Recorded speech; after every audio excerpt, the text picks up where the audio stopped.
Good morning, good afternoon, good evening. I hope you're well. My name's Alex, and this is Slumber Time Podcast. As I promised previously in an episode, here I will be ranking all of Shakespeare's tragedies, and next week I'll be looking at all the comedies. I doubt I will take a look at the history, since there are so many I would have to watch, and I hear they tend to blend together for the most part, and can even just be really hard to get through. I will also say I'll not be looking at those from the Apocrypha, since they are not normally accredited to Shakespeare directly, and I will only be looking at those in the first folio. It's not for any specific reason, other than it's really just gonna save me time. I might watch Pericles and Two Noble Kinsmen in the future, but for now it'll just be the first folio, and it's going to just be the 10 plays that are generally considered tragedies. So I'll be taking a look at Cymbeline and Troilus and Cressida next week. I've watched at least one version of each of the 10. To help me compare these plays better, I decided to watch each version from the Royal Shakespeare Company as well. In hindsight, that may have been a bad choice, since they are not necessarily going to be the best version out there. That unfortunately hurts some plays more than others. However, I wanted to make sure that all of these plays are available to the public, so if you're interested in seeing any of these, the versions from the Royal Shakespeare Company are on marquee.tv, not a sponsor. They offer a 2-week free trial so you can watch what you'd like and cancel the subscription when you feel fit. They have all the tragedies and half the comedies with subtitles as well. I'd also like to add the criteria I'll be considering for the ranking. There are 3 main points. 1, how much did I enjoy the performance? 2, how well done is the story? And 3, how easy is it to understand? I'm also going to be doing my best to forget which ones are the most popular in order to reduce the bias as well. So this ranking may be completely different from any other, so feel free to disagree with me, let me know. If any of these do sound interesting to you, please check them out. I can recommend each for different reasons. Also, I recommend to just help reduce the barrier to entry, follow along in the script so you know who's who, and it doesn't hurt to read a summary of the events if you don't understand some scenes. Now, starting in the number 10 spot, I have to put Antony and Cleopatra.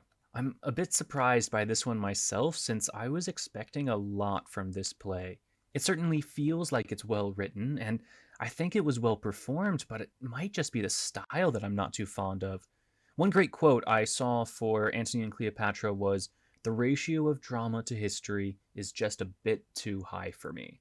And I have to completely agree. Antony and Cleopatra has a lot happening throughout the play. There are a couple wars happening, friends become foes, and a lot of traveling around from place to place. For me, though, it made it a bit more confusing, and the way this one was written was also much harder to understand these days than most of Shakespeare's other plays. All that put together made it feel like it was dragging on, and with this one clocking in at 3 hours, I was ready for it to be done. In the number 9 spot, surprisingly, I have to put Julius Caesar. In comparison to Antony and Cleopatra, I enjoyed this for how well it was acted and how simple the story was. The first half is plotting and the second half is war. Mark Antony and Brutus are great characters with great actors playing them. There are even a couple jokes in it that I liked. I just wish there was a bit more balance with the drama, so it did unfortunately drag in parts. Story-wise as well, Shakespeare never really set up like Cassius's and Titinius's friendship in the play, so the suicides at the end seem completely random. This one was 2 hours and 45 minutes, but I will say I found some parts I could enjoy. If you're somebody who's interested in history, especially history about Rome, you're going to like Julius Caesar. You may also like Antony and Cleopatra, and maybe rank both of them much higher than I did. Still, this is just another example of the original being better than the sequel. In the number 8 spot, I'm putting Timon of Athens. I was surprised by just how fun and animated this one was. It's certainly an underrated play of Shakespeare's. I can understand why. Many people say this play was unfinished, and you can feel that a bit in this one. Some of the side stories didn't really connect much. I didn't really see the point of Apomantis, at least in Timon's eyes. And also, in this play, Alcibiades' scene where they're banished didn't happen. So I was really confused when they came back near the end. Also, since this is a tragedy, there's obviously a death. However, the death is quite anticlimactic, so I didn't really feel much. That honestly sounds pretty bad, but there's so much energy in this version. It's only 2 hours and it goes by like that. Every actor has a lot of fun putting this play on. The plot's simple. Timon gives too much money away and can't pay their debts. Timon then asks some friends, but they refuse to pay. So Timon goes to live in a cave away from everyone, only to find some gold there. Still, Timon is such a likable character and is portrayed so well by Catherine Hunter. And I will say Patrick Drury's Flavius is another favorite. Basically, Patrick Drury in any of the Royal Shakespeare Company's plays is amazing. There's also quite a bit of comedy that you can enjoy once the drama starts. Once Timon leaves for the cave, it doesn't go downhill from there. There were many scenes I still enjoyed. Like, I found that Apomantus' scene with Timon in the cave to just be one of the best in the whole play. Check this one out for just a short, fun, and really underrated Shakespearean tragedy. Just be a little forgiving of some of its missteps. Alright, coming in at number 7. I had to make a really strange decision here. I'm putting the Scottish play as number 7. I'm putting an asterisk next to it. I think a lot of how I feel about this play is due to the version I saw.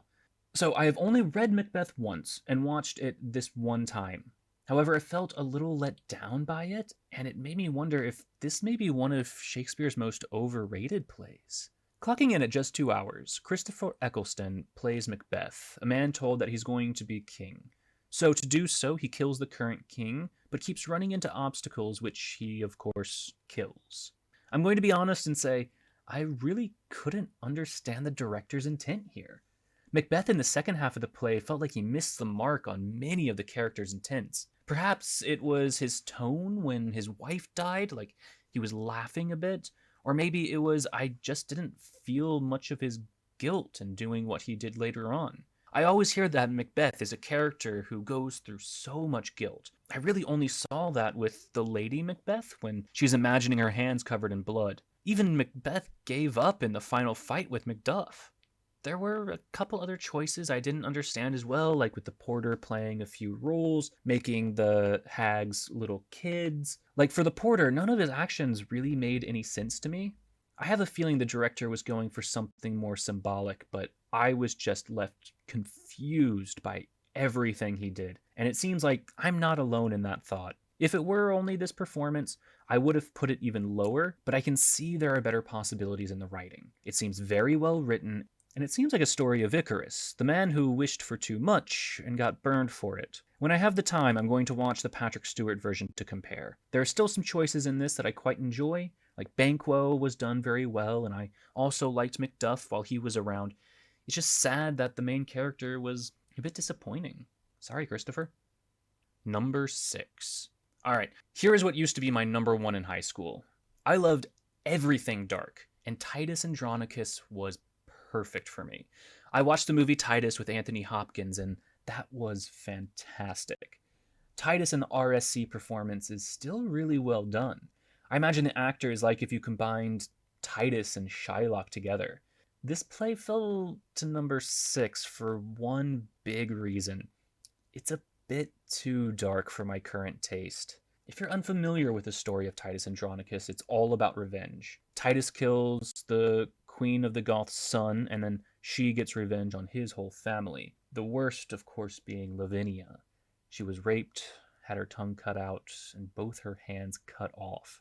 In this version, when you see her on the stage, there's blood everywhere. Her pants are around her feet, and you can even see her gurgle up blood. This has become more real to me, and I find it hard to watch those types of scenes. You just end up feeling bad and dirty during most of it. Still, I find that this play has a lot to discuss, and there are many great scenes throughout it. I will say, though, that some parts can also be extremely strange, and sometimes absurd. Tamara, for example, overacts throughout quite a bit of the play, and it gets really weird near the end when her sons are acting as rape and murder with like hose over their heads and caked in makeup. So this story here is all about revenge, which, as I've said before, is one of my favorite themes in literature, and this one goes all out. I really do recommend this one if you enjoy dark plays, The ending, for me, is completely unforgettable as well. The RSC's version is quite good, but I'd still recommend the Anthony Hopkins version, though. It's a little more fitting for him to play Titus if you're familiar with the ending. At number 5, we have one of Shakespeare's most taught plays, Romeo and Juliet. After rewatching this since high school, I realized why it's taught so much. It is one of Shakespeare's easiest tragedies to understand, and it has some of the most beautiful poetry. When you really understand what Romeo and Juliet are saying in Act 2, Scene 2, the scene when Romeo says, "But soft, what light through yonder window breaks," it's a great love poem that really does hold up today. This version also seems to capture a lot of the comedy in the play, too. It's actually a really funny play at times, and by modernizing it, regular audiences should not have any difficulty understanding. I will argue that this is easily one of the best written plays by Shakespeare. There are so many lines to quote, and the poetry is done so well. I can't help but praise this play. There isn't much I could say that hasn't already been said about this play either. It's the basis for quite a few love stories and also quite a few cliches. There are some complaints that people have. They say a lot of people die because of these two, and it's all one big misunderstanding. Another, maybe they fall in love too quickly. I'm going to be honest, though. Juliet's supposedly 14, and Romeo is about the same age, so many teenagers are going through puberty at that time and have so many hormones. I'm not one bit surprised by any of this. I remember going from crush to crush at this time, too. Very similar to Romeo. However, this is also a performance, so some things could be exaggerated a bit. Also, saying a lot of people die because of these two is not exactly right. Tybalt kills Mercutio, and then Romeo kills Tybalt for that. That's one death for Romeo. Then the misunderstanding happens all because of Friar Lawrence, basically. It was his idea to give Juliet the medicine. I blame him for any further deaths. Romeo does then kill Paris, so I won't say his hands are completely clean, but Juliet's certainly are. Now, when they both decide to commit suicide, to me it makes pretty good sense. They think the other is already dead. If you're at all familiar with Shakespeare, you would know that dying from grief or killing yourself because your lover died is a very common trope. It happens in Julius Caesar, it happens in Antony and Cleopatra, it happens in King Lear. It's nothing special here. I would honestly argue it was done best here, except when Shakespeare turned the cliche on its head like in Much Ado About Nothing. That's just 5 people, though, who died, which is a pretty small number for many of Shakespeare's tragedies, so I'd give them a break. Moving on to number 4, this is the most underrated Shakespearean play I've watched so far, Coriolanus. As I've mentioned before, this was my first live version of a Shakespeare play I ever saw. At the time, I enjoyed it alright, but after watching the RSC version, I debated putting this at the top spot for a bit. The story to this one is Coriolanus is not very well liked by the people, but he is such a good leader that he was chosen to become one of the leaders of Rome. However, he has to humble himself and get the people's approval before he can lead. The problem is that he's an elitist and looks down on the regular people. Basically, he brings everything else upon himself because he hates the common folk. He gets banished and then fights for the other side. I won't spoil the rest, but I actually feel for Coriolanus. I find him to be like a BoJack Horseman character in a way. He's flawed for sure, but that's what makes him interesting. Moreover, this play feels like an epic, and I really admire how Coriolanus feels like he can be redeemed. It's not spoiling much, but in the end, he does open up emotionally. He stops closing himself off and learns from his mistakes. Coriolanus is one of the leads that feels like he has a lot more depth than you expect, so I appreciate this play quite a bit. I'll also add, this play is likely one of the easiest of Shakespeare's to understand. The analogies are simpler and not as much based on those like esoteric folk tales from ancient Greece or Rome. It's very appreciated after watching some others like Antony and Cleopatra. I will also add, this has some of the best insults in all of Shakespeare too. There are a few I've memorized just for how raw the emotions are. Check this one out if you haven't. All right, now for the top three. Third is Othello. This one was one of the best acted of all of the Royal Shakespeare Company's plays. I absolutely loved watching everyone on stage. The Othello here was cast perfectly. He feels like a general, but he's also very human, if that makes sense. This is a play that is most like an epic. It plays 3 hours long, but it feels like you experienced so much more than that. And I mean that as a compliment. It's as if you took The Lord of the Rings or The Odyssey and put Shakespeare to it. The only complaint I have is with Iago. And it's not the same as others have saying that they shouldn't have cast Iago as black, because I don't think Iago's main reason for hating Othello is racist whatsoever. For me, I find him to just be written one dimensionally. His motive was that another man was promoted instead of him. He finally gets the trust of Othello and does away with the competition. I certainly can understand that part for a Shakespearean play. However, I can't understand why he would want to ruin Othello's life for that. What's more, he never feels any remorse for what he does. He sees that he's ruining Othello's life and his marriage, but he never once has a second thought about it. I just wish Iago were more 3D in his search for revenge. Even then, this does deserve the number 3 spot. The set was beautiful, the acting done well, and it's one I would enjoy revisiting again soon. I feel like there's still so much more I can get from this one. Alright, and the runner-up, in my opinion, is King Lear.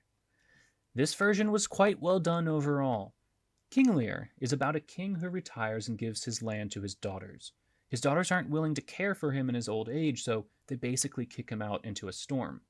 He then loses his mind, and the play continues from there. I will say, though, the daughters do have a good reason for doing so. He abuses their staff, and he's invited about 100 knights to join him. If your father came to your house with 100 friends and asked you to put them up, you would reject it as well. There's also a side story with Edgar and Edmund. Edmund makes it look like his brother Edgar is trying to kill their father, so he gets banished.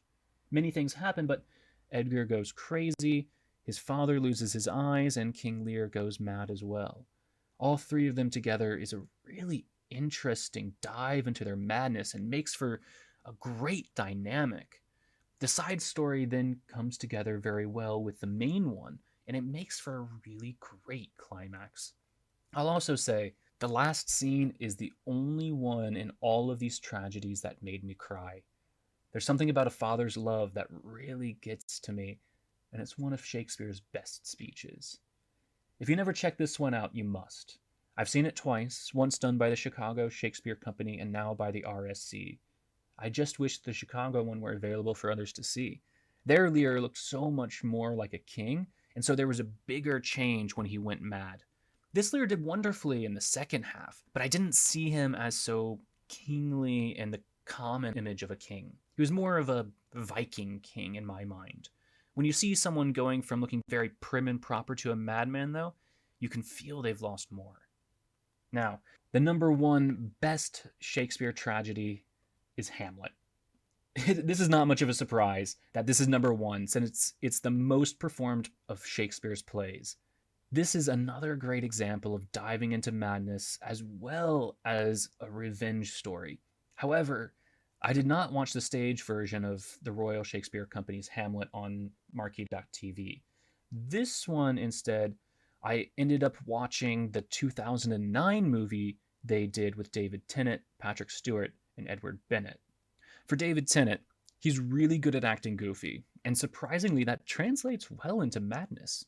Mad people may act goofy. They're likely to do strange things. Ophelia does the same, and both do go a little bit far at times, but they do pull it back when necessary. The comedy in this is also well done. One of my favorites is with Polonius's ranting. He doesn't think straight, and just goes off on tangents. A lot of the time it's done really well and can get several laughs out of me. Another thing about this version is that I never felt the need for an intermission.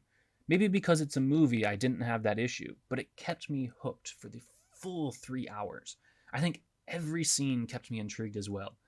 The only other thing I'll add is this version takes Shakespeare's play and moves the scenes around. They also do end up cutting some lines. I do personally think, though, the scenes make more sense in this order, but the traditionalists might disagree. However, the writing, the ease of understanding, the acting, and the atmosphere make this the best of Shakespeare's tragedies. So, what do you think? Do you agree or disagree with my decision? I'm especially interested to hear other people's opinions on the ranking of Macbeth and Julius Caesar.